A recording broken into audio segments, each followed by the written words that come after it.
Are you fed up of your roti coming out like cardboard? Or worse, a frisbee that you could lob across your garden? Yep, we've all been there, babe.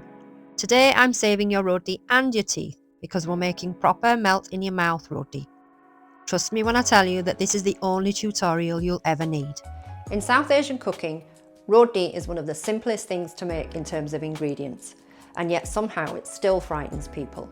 So today I'm going to show you a foolproof recipe that will make you the softest roti that puff up perfectly, whether you're using a gas hob or an electric hob.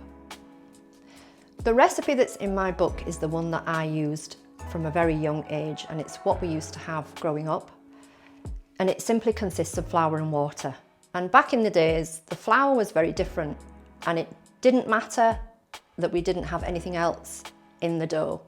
The roti was always nice and soft, but nowadays I find the flour is very different. So I'm using a slightly different method, one that I learned from a friend of mine, and it uses hot water and butter to make the dough. Now I'm using a combination of flours today. You can use whatever combination you want. The only thing that you need to remember really is that you may need to adjust the amount of water that you put in. So I have got here today a medium chapati flour, and I'm also using an organic bread flour, which is just white. Now I'm fussy, so I like to mix my flours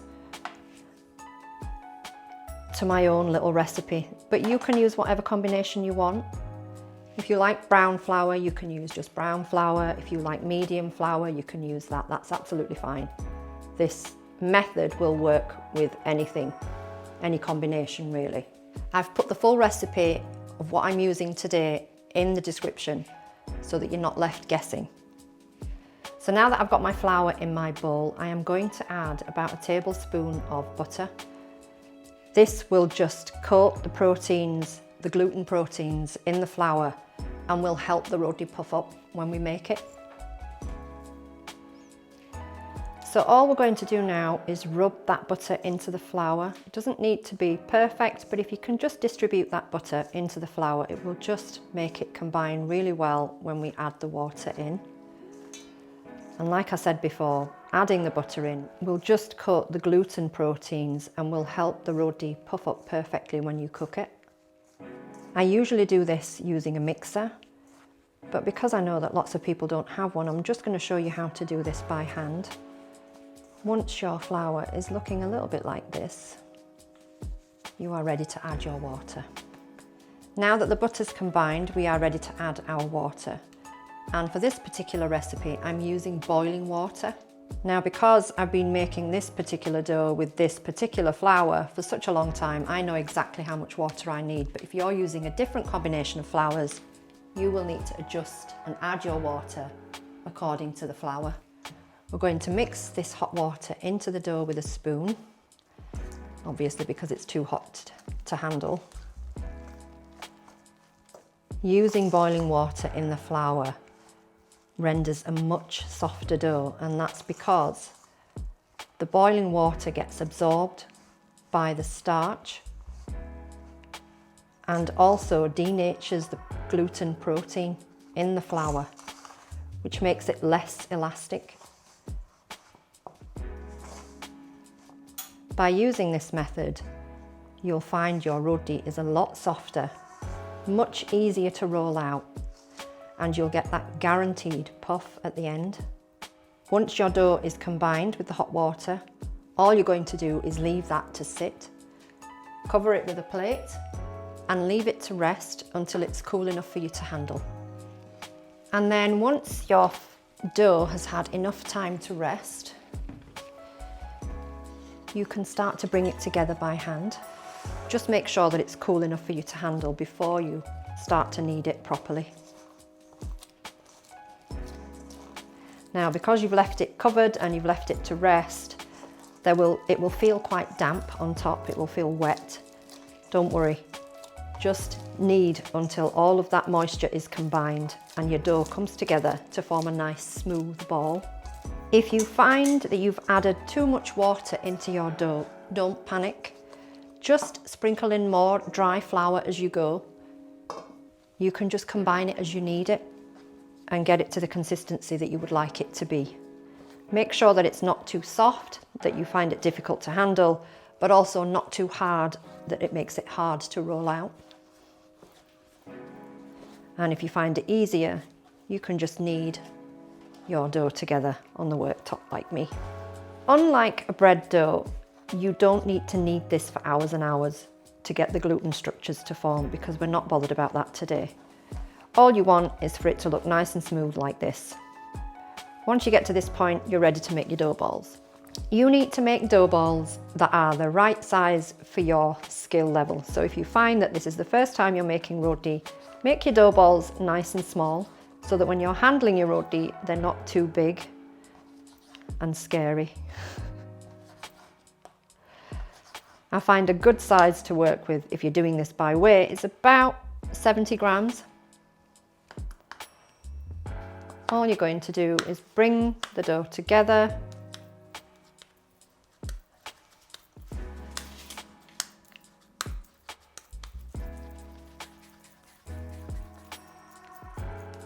To form your dough balls like this. Inevitably, you'll end up with a small one, the baby roti for the youngest in the family. Before you start rolling, it's important for you to preheat your tawa or your skillet. You don't want this to be too hot, but you also don't want it to be too cold. So a nice medium heat. And then starting with the first bera you made or the first dough ball that you made, we're going to roll these out and cook them one by one. Start by flattening them out. You can either do this in your hands like I am, or just pop it on your work surface and press it down so it's nice and even. It just makes it a little bit easier to roll out. Dust with extra flour if you're doing this for the first time. It will just make it a lot easier. And then gently roll it out. You don't need to press too hard because the dough is actually quite soft because we've denatured the gluten with the hot boiling water. The main thing to think about at this point is the thickness of your roti.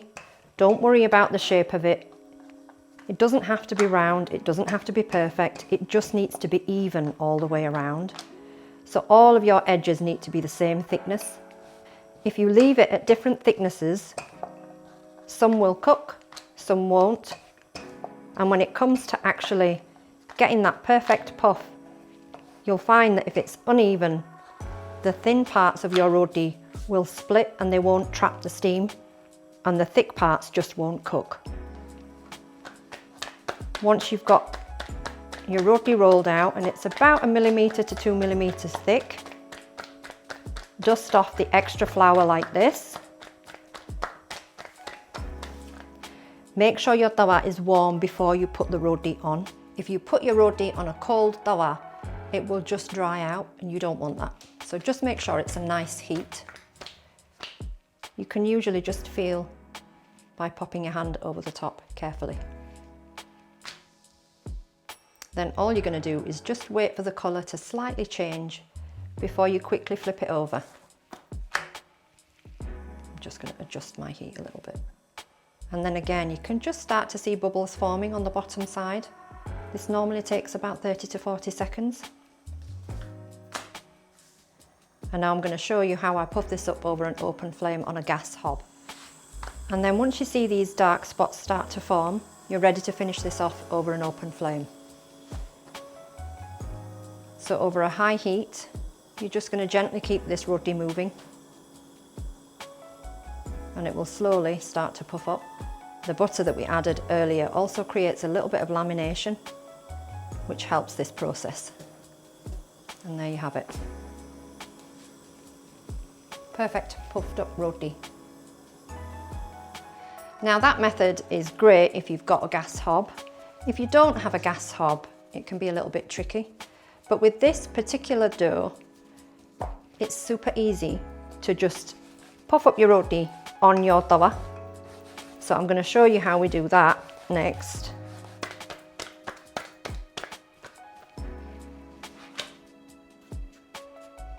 So again, we're just going to wait for the colour to change.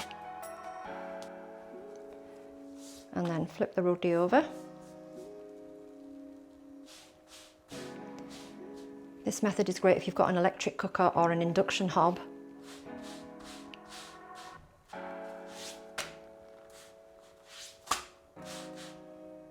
Just going to let that cook a little bit on the other side. And then once you see the bubbles really forming on the top, just flip it over and make sure your heat's on a nice medium to low heat, and it will gradually just puff up on its own. If you want, you can use a tea towel just to gently press. I'm using my hands. They're made of asbestos. And there you go. Perfect roti. Again.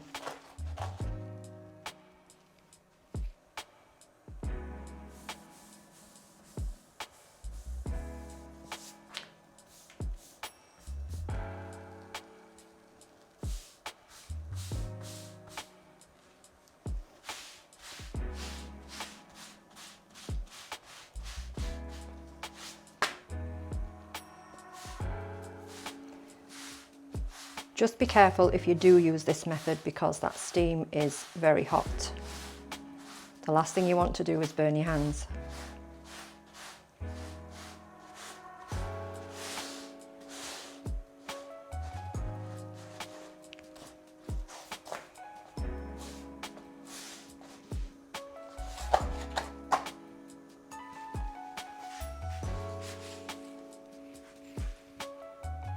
And then as you make your roti, you can actually butter them too, if you want to. Goes great with vegetable salad or dal. When your roti turns out this soft, one is never enough, and even your mother-in-law will have nothing to say. If you enjoyed this video, drop me a like and subscribe for more. Go on, what are you waiting for? Make me proud.